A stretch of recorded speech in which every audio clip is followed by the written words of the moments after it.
दिन रे सरिला 20 दिन काम। पवित्र भौरी तिथि रे विश्व प्रसिद्ध रथयात्रा पर आज चकडेरा अनुकूल होइछि। तालध्वज नंदीघोष और दर्पदोलन रथर 6टी चक को अखरे संजोग कर रथखला डेरा जाइछि। रथर मुख्य अख नाहका अख होइतिबारु एहाकु ठिया करबाकू श्रीजीउ आदेश स्वरूप रथखला आज्ञामाल विजे करा जायतिला। परंपरा मुताबक आज महाप्रभु यह विधि रथखला अनुष्ठित होइछि। एही परंपरा को रक्षा करने को संपृक्त सेवक माने अद्भुतपूर्व साहस और उत्साह देखाइछन्ति। 20 दिन काम को 8 दिन रे शेष करी भक्त और भगवान को विश्वास को पुणी थर अतुट रखिछन्ति। नंबर 2 संभाव्य बात्या को दृष्टि रखी 12टी जिला को अलर्ट जारी। 4 जिला को अधिक विपद सतर्क कले सरकार।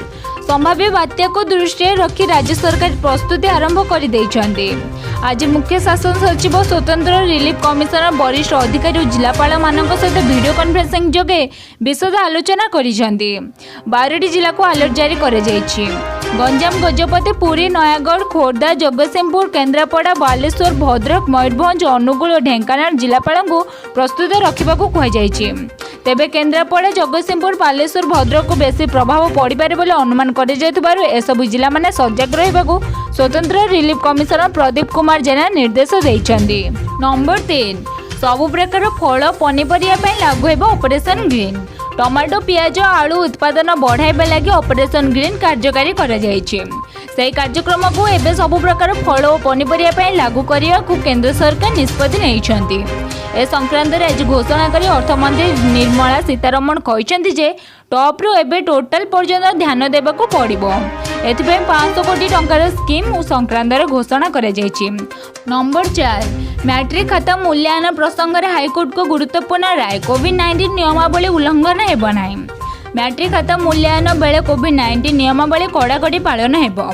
एही समय कोविड-19 नियमावली जेपरी उल्लंघन न हुए एथिपे राज्य राजस्व और विपर्यय परिचालन विभाग माध्यमिक शिक्षा परिषद विद्यालय और गणशिक्षा विभाग सबु प्रकार पदक्षेप ग्रहण करेंगे। मैट्रिक खाता मूल्यांकन पर जदि कौन शिक्षक शिक्षयित्री 10 किमी अधिक दूरत्व अतिक्रम कर आसुता तेबे रहिबा खाइबा सहित अन्य सुविधा सरकार सुनिश्चित करेंगे। जस्टिस विश्वनाथ रथ को नहीं गठित खंडपीठ आज Odisha secondary school research association और मधुसूदन देंग पक्षर दायर पृथक मामला रे एकत्र शुणाणी कर एपरी निर्देश नहीं। नंबर 5 मांकड़ देहरे काम कला ऑक्सफोर्ड कोरोना टीका। ऑक्सफोर्ड विश्वविद्यालय वैज्ञानिक माने कोरोना टीका बाहर करने क्षेत्र में एक बड़ सफलता हासिल करिसेंति। ऑक्सफोर्ड द्वारा प्रस्तुत कोरोना टीका को मांकड़ देहरे परीक्षा करा जायतिबा बेले एहार परिणाम उत्साहजनक थिबारु टीका बाहर करिबारे खूब शीघ्र सफलता मिलियो बोली आशा करा जाउछि। कोरोना भाइरस हाई डोज दे 6टी मांकड़ को संक्रमित करा जायतिला एवं एहा परे समानक देहरे टीका परीक्षण करा जायतिला। संक्रमणर 14 दिन परे एही टीका दिया जायतिला एवं सेमानक देहरे कोरोना मुकाबिला पई आवश्यक एंटीबॉडी सृष्टि होइतिला।